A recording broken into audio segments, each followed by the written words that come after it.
Welcome to Twist Fibre Festival's podcast, presented by Le Tricot Boutique in Elmer. I'm your host, Julien Morissette.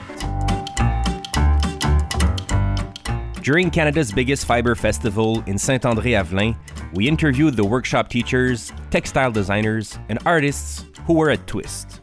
On the show today, Diana Walla, knitwear designer, Amanda and Zhara from Heritage Livestock Canada, and Loraine Weston from Cottage Craft Andorra. Let's begin with Amélie Blanchard, the founder of Twist.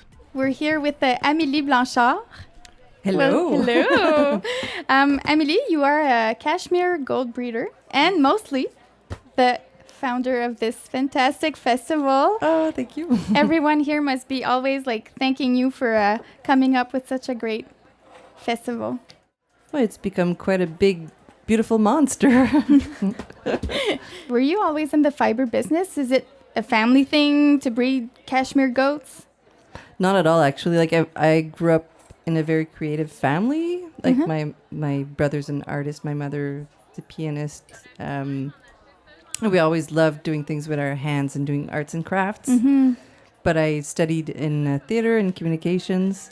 Okay. And I ended up being a television producer in Montreal for a while. And I met the love of my life. And we decided eventually to buy a farm 10 years ago and totally change our lives. So you moved from the city to the country, to Saint-André-Avelin. We bought a farm and we had 2 goats. We started with 2 goats. Yeah. And now you have... We have about 100 goats. So when I first had my goats, I discovered that cashmere came from goats. Mm-hmm. So I kind of liked this fiber for clothing. So I thought it was just a nice fiber breed of goat to have, and they're very hardy, and they live outside in the winter, so they're great. So I went to study how to analyze cashmere fiber, just to kind of know what I was doing. Know a little bit more of it. Yeah. So I went to close to Calgary. There's a little fiber week, it's called, and when I arrived there were a lot of 20-year-olds walking around with spinning wheels. Okay. And I'm like, oh, is this cool? Or what is it? And then one night we had a fleece to shawl night, cashmere to shawl. So I knew nothing about fiber. Nothing. And so one person would card, the other one would spin, and the other one would knit or felt or whatever. And you had 60 women in one room just working, and so they made me card, and I'm like, oh, this is fun. And so I saw the end result, and when I came back home, I'm like, wow, okay, I kind of want to learn how to spin and do all this. So in Ripon, close to here, there's a lady, Marguerite, every Wednesday at 2:00, we go and spin with her, she shows you how to spin, and I'm like, okay, this is really fun. And fleeces and all this fiber world is amazing. I wanted to see if there were any events in Quebec that where we could buy fiber, and there was absolutely nothing. There was nothing, no festival, no No. So I decided to completely invent my dream festival. So this is how Twist was born. And now it's the 7th edition. Yeah. How do you like it so far? Are you happy? How did, I guess it's really different from the first edition? Well, it's evolved for sure, just the size of the festival and the amount of activities that we offer. And we work all year on the programming now. The team's bigger. Yeah. So it's really... It's grown, because people know more about it. And I think it's the vision of our festival where we want it to be very inspiring for people, and we want it to be contemporary. And I think that makes us stand out a little bit. Yeah. So I guess a lot of people just not only come here to get some nice and new wool and yarn, but also just to get inspired by it and see other people's work. Absolutely, and it's a bit of a loner thing, I think. You knit alone often, or you sometimes with friends, but it's the opportunity to just meet the whole community, and it's a very simple and happy place to be. I think at Twist, it's very soft and fluffy. Yeah. So exactly. So how How, for someone who's never been to Twist, but wants to, but doesn't really know about it, like, what's the festival? How would you describe it to someone who's never been here? It's the happening in the fiber world, I think. No, I think it's become that now. And there's during 5 days, we do creative workshops. So there's about 40 this year with 25 different teachers. Wow. So it's quite a big lineup to prepare. Yeah. Marianne Adam, who works with me as the art director, is amazing at doing this. And so there's felting and there's dyeing and embroidery and felting. And this year we had like a really amazing artist called Marjolaine Dalinga, and she's just this amazing fiber artist that makes felting. Like she used to do the Cirque du Soleil costumes. Yeah, so that like she's amazing. Yeah. And how do you get all those teachers? How do you find them? Well, it's evolved over the years. Yeah. At first, we would kind of have to go kind of find these great teachers. And now they knock on your door. They're like, hey, I'm going to teach They next don't year. necessarily knock on the door, but we do send out a call to artists to present workshops that they would like to give. We do ask our community what they would like to learn also at the festival. And we also find like these little gems that we want to promote at Twist. Yeah. I was wondering about your life at the farm. Was it that impression you had when you bought the farm and said, oh yeah, okay, let's go? And is it harder than you thought it would be? Well, at first I thought we were going to buy a farm and just be walking hand by hand in the field, you know, but then there's bugs and stuff. It's actually extremely stressful to have live animals versus growing vegetables, I think, because you really cannot leave. They have to be fed twice a day, and when it's time to have the babies, I'm delivering every single goat, so we've got like baby monitors everywhere in the house, and I run to just be there with the goats in case, you know, they need help. So we have very little deaths really at birth. So and we have to like trim hooves every 2-3 months, and they get vaccinated.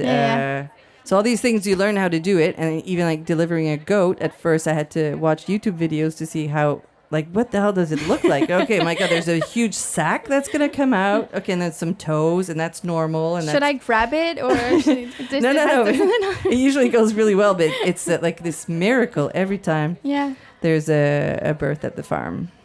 And what's your highlight this year? My big highlight, I really like the fact that we opened a third day.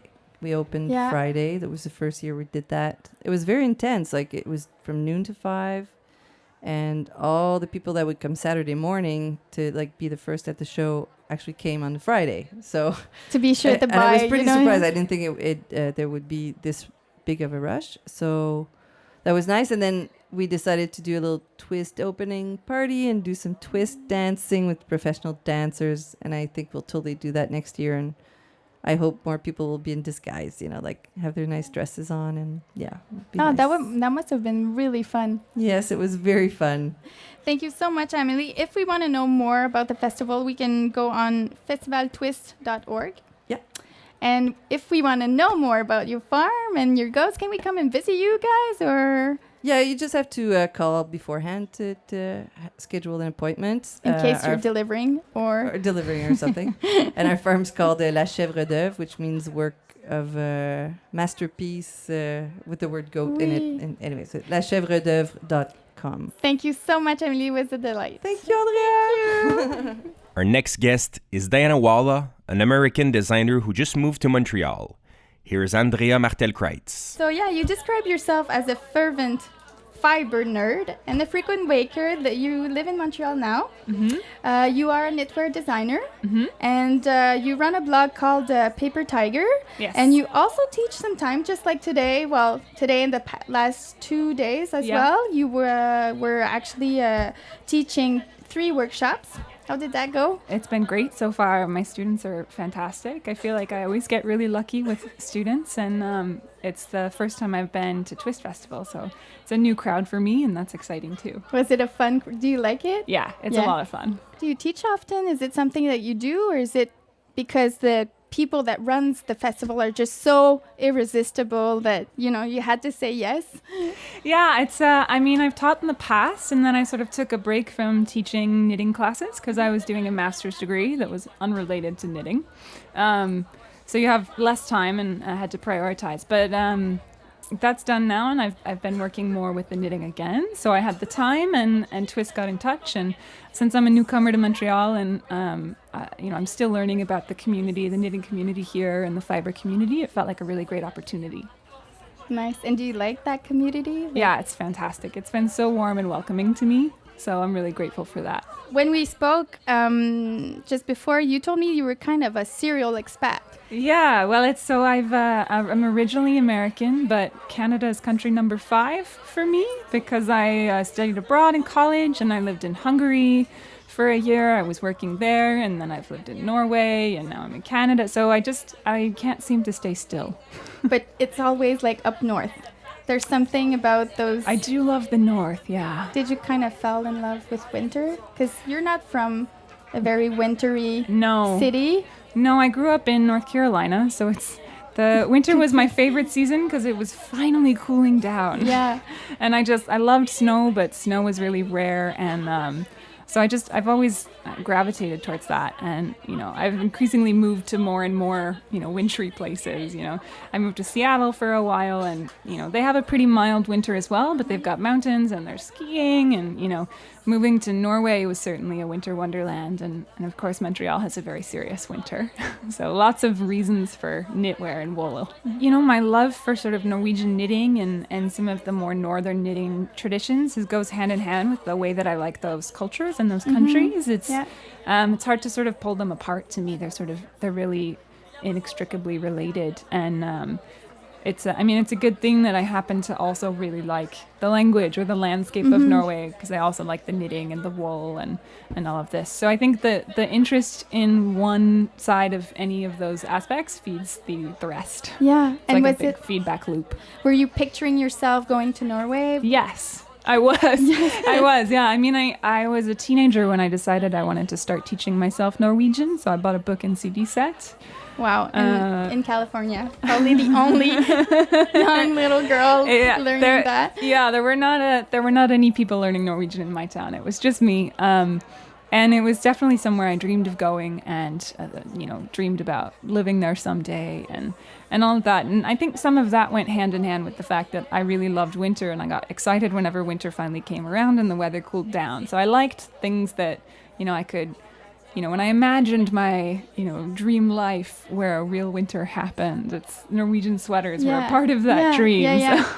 And there's something very cozy about that season, I guess. Yeah. Well, you have the Scandinavian, they call it the Scandinavian concept of hygge, of this feeling of coziness and, savoring that, I guess, during the winter time. And you told me that it all started with the blog. Yes. Did the way you write on the blog changed? It changed. It did change over time. Yeah. Because at first it was just a personal blog, and then I started writing patterns in about 2012. And I started to treat it a little bit more like a business blog when it used to be, a personal creative outlet. And I was a full-time designer for a few years, and then I decided to go get this master's degree, and I knew I was not going to be designing full-time. It was going to just be a part-time thing again, and I decided in that moment to really reclaim the blog as a creative outlet and a space to, write and share whatever I felt like and not what I felt like I should be doing as a business owner, because for me, that made it more fun for me to actually use again. And I actually think that works better even as a business practice, because I think... Yeah, people are interested in not only the business, but as well as your personal thoughts and exactly. the whole, Yeah. I mean, readers are interested in stories, and if you're going to read a blog in 2018, it's so many people have stopped blogging who used to. Yeah, and it's if you take the time to still read blogs, then there needs to be something engaging there. So. Yeah, that goes deeper than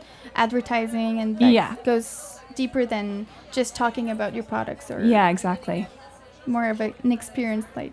Yes. Yeah. So I mean, in the past couple of years, when I lived in Norway, I got excited about starting to write about Norwegian wool on the blog because I really love these Norwegian yarns, and they weren't always easy to find information about if you didn't know Norwegian or weren't in Norway, even though some of them were available abroad. And so I started, a series where I could write about different Norwegian wool yarns and help people outside of Norway find them, and just know a little bit more about them and where they come from. Because the process in Norway with the Norwegian wool yarns tends to actually be pretty transparent.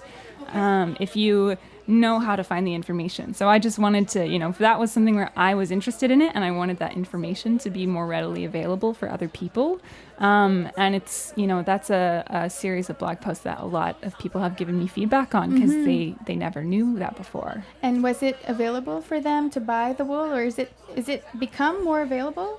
It's becoming easier and easier. There are shops outside of Norway who are getting a hold of yarns that haven't previously been available outside of Norway. So in the UK there's some places and online shops, and then in Canada it's true as well. So I've been working at the yarn store Espace Tricot in Montreal, and we're getting Norwegian wools now, which is very exciting for me. Super exciting for you. Yeah, I was there the day all of the boxes of Rauma Fino showed up. Wow, it's like a big, huge Christmas. It was like Christmas morning, yeah, absolutely. And you said that you were designing like full-time for a long time, but you didn't study particularly in design? No, I didn't study textiles or design or anything. My academic background is linguistics. Yeah, exactly. So it was just... Yeah, I mean, I mean, on my own, I started playing around with modifying patterns, and then that sort of for me was a progression from there to starting to come up with my own designs, and I would design things for myself that I wasn't necessarily writing a pattern for. But once I felt like I was confident in designing something for myself, I got interested in wanting to be able to write patterns for people. So there were, other designers that I was able to meet when I was living in Seattle who were, took on sort of a mentor role for me, and I learned a lot from them. And then there's so much information online these days, and I took an online craftsy course in how to grade knitting patterns for different sizes, because you write the instructions for all of these different sizes, so anybody can make the sweater. And I just over time started to build my skills that way, and you learn through experience. And it's what makes a good designer, like a good knitwear designer? I mean, that's really tough because there's so many kinds of designers, but I think in general it's someone who is first of all, designing things that, they know their customer, and often their customers themselves. They're designing things that they really want to wear, the things that really speak to them. But beyond that, they're also paying attention to things like proportion, or fit, or, how to write clear instructions. There's so many different aspects of pattern writing if you're designing. So it's someone who's sort of paying attention to all of those things and knows when it's time to outsource something to someone who's better at it than they are. If you want to follow you, we can find you on Instagram under Cake and Vikings. Yeah, Cake and Vikings. Your blog, paper-tiger.net. Yes. Can we find you on Ravelry too? Yes. Yes, on Ravelry, I'm just my name, Diana Walla, and it's DiannaWalla. A lot of A's. Thank you so much, Diana. It was really a pleasure to meet you, and I invite everyone to go and have a look at your beautiful designs. Thank you so much. Thank you.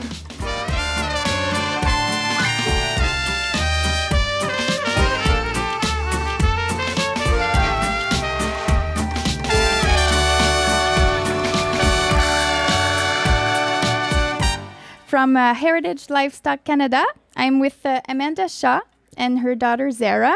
Amanda, you work on the Queen's Farm and you run a homeschooler center. Zhara, you are 11 years old and you are homeschooled and you spent 2 days at the farm with the other kids. And I heard you were an expert when it comes to vulnerable breeds. Yes, I want to be a farmer when I'm older, so it's really fascinating. I'm really happy that I'm so close to a farm that I get to go 2 times a week and spend time at the farm with all the animals. I learn a lot from Mr. Quinn, and we take care of the animals. We feed them, we give them water, we take them out to pasture, and he's just teaching me all the stuff I need to know, and it's really fun. So what is exactly Heritage Livestock Canada? It's an organization that looks to conserve breeds of livestock that historically have been agriculturally important in Canada for at least 50 years, but that are now on the decline. How do you actually state that, okay, this is a heritage breed, it's been important in Canada for at least 50 years, and how do you support the farmers and, the whole livestock? Okay, so it depends on the breed, but with sheep, for example, they're considered critically endangered if there are fewer than 30 new registrations in the year of female sheep.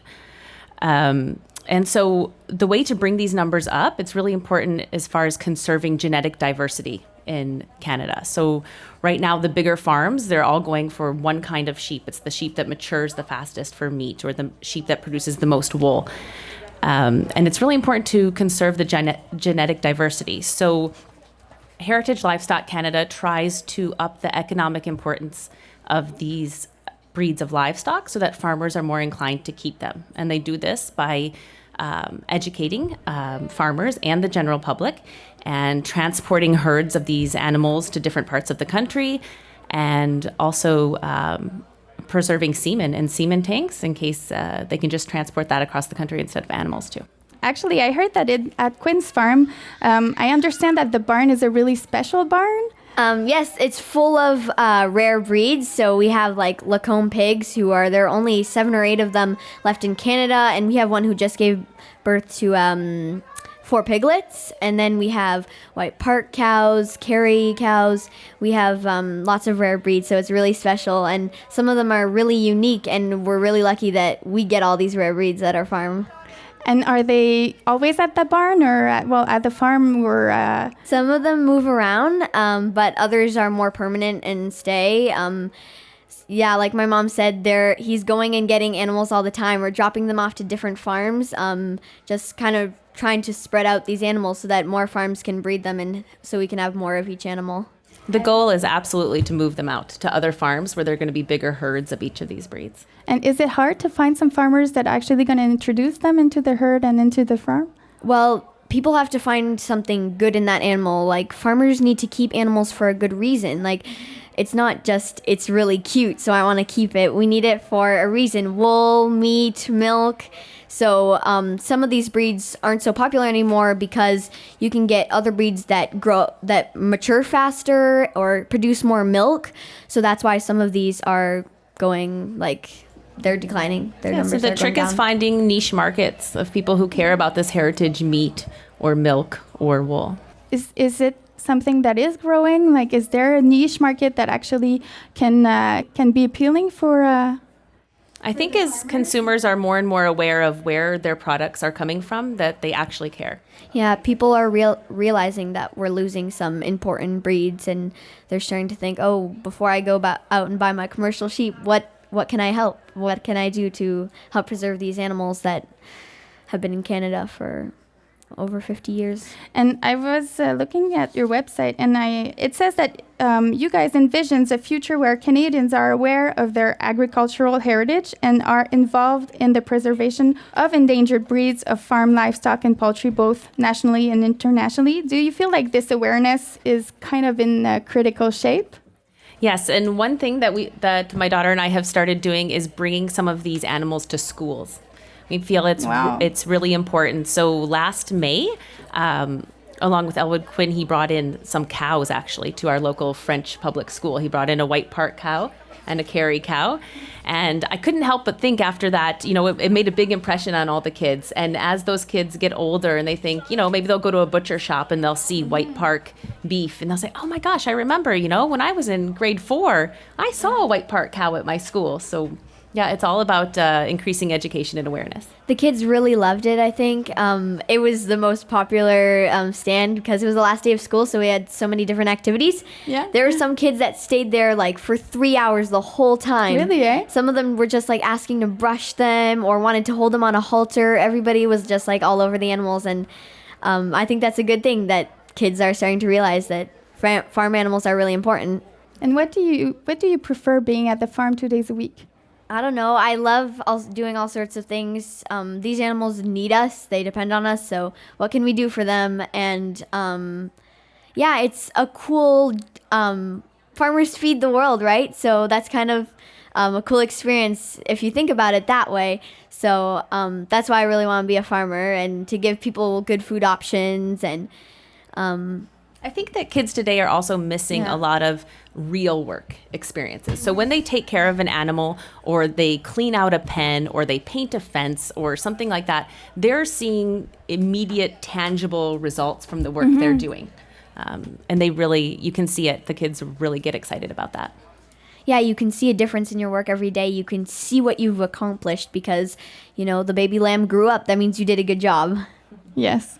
I asked you last time we spoke if there was some breeds that actually were stated as critical, but that got to increase by the help of Heritage Livestock Canada, and that actually did increase by just going from being critical, which is a very low, when they are stated as critical, is at least, sometimes fewer than 30. Yes. To actually maybe vulnerable state or even better.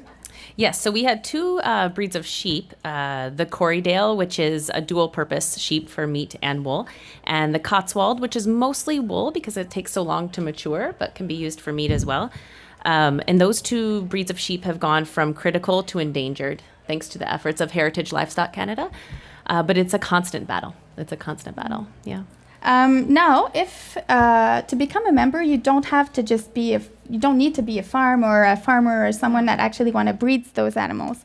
You could be in the city. You could just have no animals and just, so you buy the subscription and that money goes to Rare Breeds Canada, all the gas it takes to take animals from here to there, and it's just really helpful for the people in Rare Breeds Canada.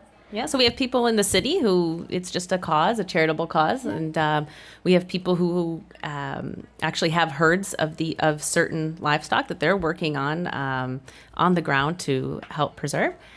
And people like us who, we get to be on the farm twice a week, and we have heritage chickens in our backyard, but so people in between who can have a few chickens or something, yeah. So for people who are in the city and want to have some chickens, we could go for a breed that is actually a heritage. Yeah, absolutely. breed. This year is actually the 100th anniversary of the Chanticleer chicken, which is the only chicken that was developed in Canada, and it was developed in Quebec. So it's a super hardy dual-purpose breed, good for eggs, good for meat, virtually no combs. So I have a Chanticleer who runs around in the snow in the winter. So really a good breed to have here. Nice. So you have chickens at home that you take care too? Yeah, we have 6 chickens. Thank you so much, Zhara. Thank you. It was really nice to meet you. Thank you, Amanda. Thank you. Andrea Martel-Kreitz spoke to Amanda and Zhara from Heritage Livestock Canada on August 18th at the Twist Fibre Festival. Our last guest is Loraine Weston from Cottage Craft Angora. Loraine, you and your husband Gilbert live off a passion of yours, the fiber, but not any type of fiber. You actually process mostly muskox fiber. True. Tell me, you're not originally from Canada, so how did muskox cross your road? Well, I've always been knitting since being a small girl, and I've always been passionate about natural fibres. And when I moved to Canada with Gilbert, I continued to knit, and I purchased some Angora rabbits. That's how we have the name Cottage Craft Angora. And I couldn't find anyone to process the fibre into yarns, so I decided to buy a mill. Just like that. Yes. And how did Gilbert reacted when you said, hey, I'm going to buy a mill? He thought I was crazy at first, and then he said, maybe this can work. And he decided to quit his job, and we just went into that. Wow. Yeah. And we've been working together now 11 years. Yes. That's beautiful. Yeah. And tell me, what's the difference between the muskox and kiviot? Yeah, muskox is the animal, and the fibre that is on the animal and that you remove from the animal, the raw fibre, is muskox. And once it's transformed, it's kiviot yarn or kiviot knitwear. Okay. How did you go from having Angora rabbits and then going for muskox? Because that's pretty, kind of not the same animal at all. Oh, no. For the start, muskox, legally, you're not allowed to keep them unless you have a zoo license. So we had to reach out to Inuit hunters and Inuit people in Northwest Territories. And we have some here in Quebec, far north in Quebec, Inuit who live that way, and we purchased from them. And the difference being, obviously, the raw muskox is more difficult to acquire, than anybody can keep a few Angora rabbits, Yeah, exactly. Yes. Was it difficult to find them? Well, Gilbert had to do a lot of phone calls all over Canada, and eventually he came up with a few names, and we contacted them. It just started from there. And that relationship, I guess, is really really important for you guys. Well, yes, it's been on 11 years now. I guess it's a very native fibre. Yes. It's from Canada, so... Yes, it's originally Canadian, yes. There's more muskox in Canada than there is in Alaska. I believe there's about 32,000 in Quebec alone. It's big, the muskox herds up north. What's the process in between, like, by the time you get the hides and then to have your fibre? Well, the hides arrive frozen. Okay. Because the animals are killed out on the tundra. The meat is portioned out on the tundra, given to local villagers, because they do eat muskox Inuit people. The hide is rolled, and it freezes almost instantly in the tundra, because it's January and February when these animals are hunted. Yeah. And it's put on a plane, First Nations there. Yeah. And it goes to Montreal, and then we go to Montreal, collect the hides. And we have to bring them home, leave them out for 24 hours to defrost, and it's stretched out on huge boards, and then it's clipped. All of the fibre is removed. Wow. Yeah, from the hide. And do you do demonstrations? Do people visit you at the farm? Oh, yes, we have people all the time coming, yes. Because it must be really intriguing for people to Well, yes, to people see have the whole never process. seen that, yes, and people have never seen the actual hide of a muskox, No, what it's exactly. like. It's interesting for people, yes.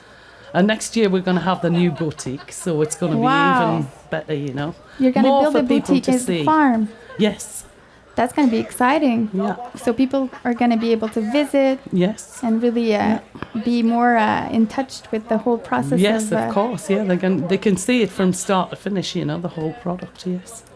Are you one of the only one who's processing muskox? Yes. Yes, in Canada. Full time. Yes, we're the only ones who process just that full time. Yes. And are you processing like on a huge scale? How many do you? We go through around about 75 hides a year. And that in kilos? How That's at least 200 kilos a year. that's huge. Oh, it's a lot of work, and it's growing the business. And where can we find your products? Website. Yeah. Yeah, On your and website. that's about it. Yes, we do the shows like Twist and other shows in Ontario. Very interesting. And I heard that you were asked to knit a very special gift. Oh yes, the baby blanket. Yes, for Prince George. What yes. happened? We got a phone call. It was all very hush hush, asking us would we take on the contract, and I said yes. And I kind of guessed who it was for, because he said it's for a very special baby. And I guessed, it's for Prince George, isn't it? And he said, well, I'm not supposed to tell you, but yes, it is. Yes. And it was, we done the first prototype. Yeah. And we showed a picture, and they said, yes, that's what we want. And then we made the actual blanket, and then they put the Canada coat of arms on, and I was so proud. When I seen that coat of arms of Wow. Canada. Yeah, I was so proud. Thank you so much, Loraine. you. It was Loraine Weston. Thank you so much. Your passion really shines through. So if we want to know more about Cottage Craft Angora, we go on your website, www.cottagecraftangora.com. Yes. We can find you on Facebook, the same, Cottage Craft Angora. Yes. Thank you so much. Perfect. Thank you. Thank you. It was a pleasure. That was our last guest on the Twist Fibre Festival podcast, presented by Le Tricot Boutique in Elmer. Our show was recorded in Saint-André-Avelin on August 18th, 2018. The interviews were conducted by Andrea Martel-Kreitz. The recording was made by Stephen Boivin. We'd like to thank Twist Fibre Festival and the guests who met us in our radio truck. If you understand French, you can listen to another episode of the Twist podcast with Julie Asselin, Émilie et Paul, les procrastinateurs, and Jean-Luc Chartrand. I'm Julien Morissette. Thanks for listening.